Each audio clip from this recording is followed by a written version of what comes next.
Rio de Janeiro vive um dia de guerra com a maior operação, né, contra o narcotráfico, contra o comando, né, comando vermelho de todos os tempos, né. Isso aí foi dia 28 de outubro agora, né, nessa terça-feira, exatamente no dia de ontem, né.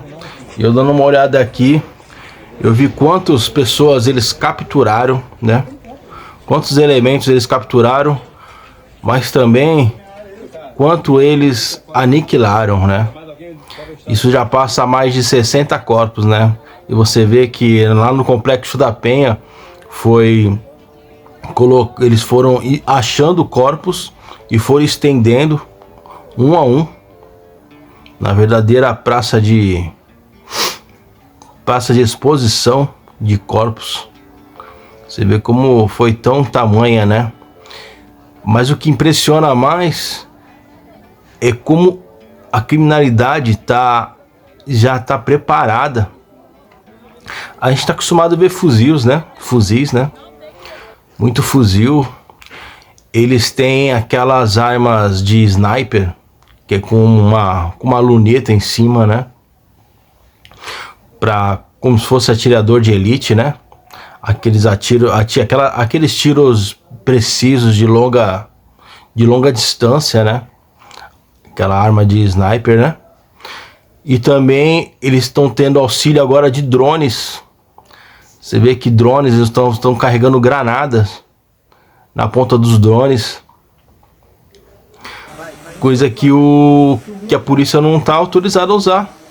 Eles utilizam o drone, a polícia, só para poder fiscalizar, dar uma olhada, né, visualizar, mas utilizar para poder como arma ainda não pode. Você vê como às vezes acaba sendo uma guerra desonesta contra a polícia, né?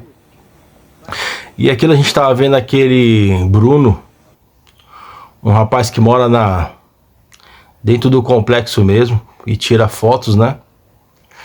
E ele mostrou algumas imagens aí, né? Que amanheceu, né? A gente amanheceu com essas imagens de corpos estendidos. E ele conversa um pouco aqui na CNN. Olha, fotógrafo relata retirada dos corpos após mega operação no Rio de Janeiro. Temos agora, nesse momento, informações direto da Praça São Lucas, na Penha. Quem conversa com a gente é o Bruno Itan, ele é fotógrafo, ele que compartilhou esses registros aqui com a redação da CNN Brasil, essas imagens que você vê em tela. Bruno, obrigada por nos atender. Um momento que eu imagino muito delicado, muito impactante que você está vivendo agora por aí. O que você consegue trazer de informações para a gente, Bruno? Quais são os relatos? O que você está ouvindo dos moradores dessa região? Olá, pessoal. Bom dia. Então, sou o Bruno Itan, sou fotógrafo aqui do Complexo do Alemão. Hoje eu moro na Rocinha. Eu sempre resisto às comunidades, mostrando o lado bom e positivo das favelas. Só que também, às vezes, quando tem operação policiais, eu também resisto para mostrar um olhar não só de fora, como um olhar de dentro de alguém que mora lá dentro. Então, eu tento mostrar o olhar quando tem essa execução policial, operações policiais.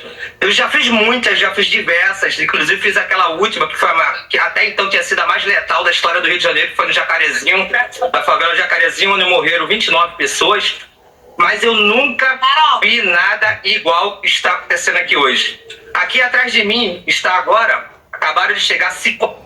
Essa que ele fala da favela do Jacarezinho, a época quem estava no governo era a presidenta a Dilma Rousseff, né?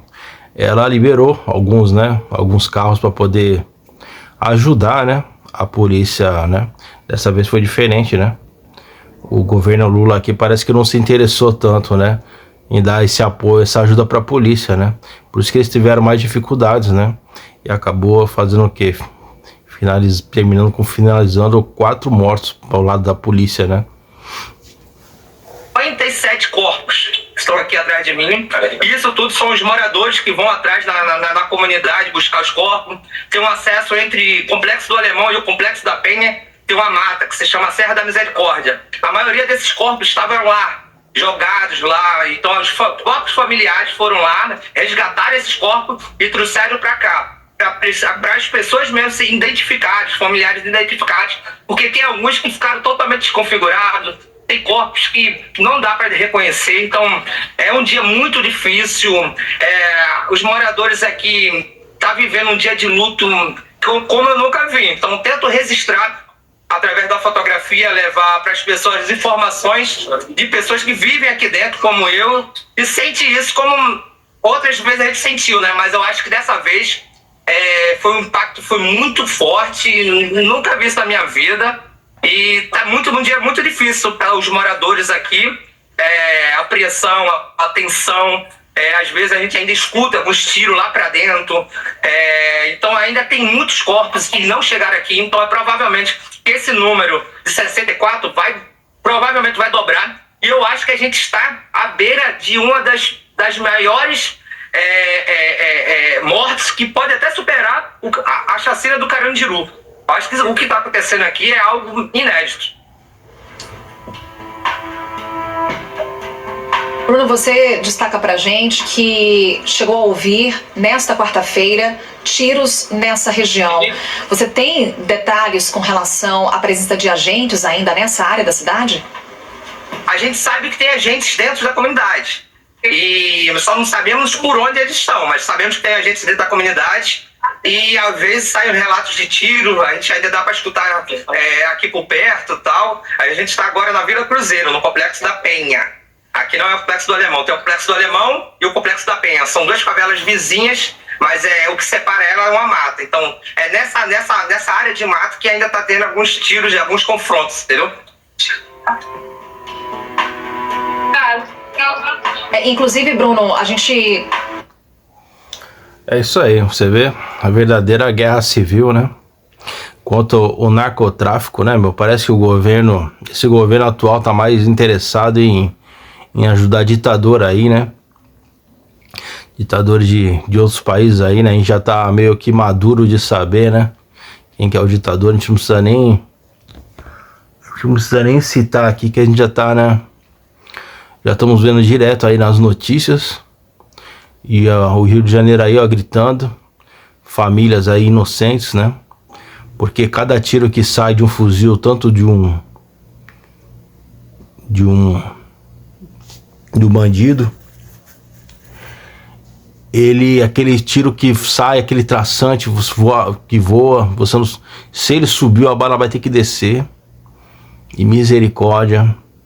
Eu já morei 6 anos em Niterói lá e é muita gente que leva a bala perdida, não sabe de onde veio, acaba sendo finalizada a pessoa, não sabe nem o motivo, nem sabe de onde veio. Muita gente acontece isso, infelizmente essa é a realidade. E é isso que a polícia está tentando acabar, com essa posse de armas, né? Que muita gente, muitas vezes é gente grande da política que acaba financiando isso, né? Por isso que foi bem investigado aí, ó, lá na Venezuela. Eles querem derrubar esse ditador para que não aconteça a mesma coisa com o Brasil. Beleza? Abraço para vocês aí, vamos estar sempre de olho. Deus abençoe você, Deus abençoe sua família. Abraço.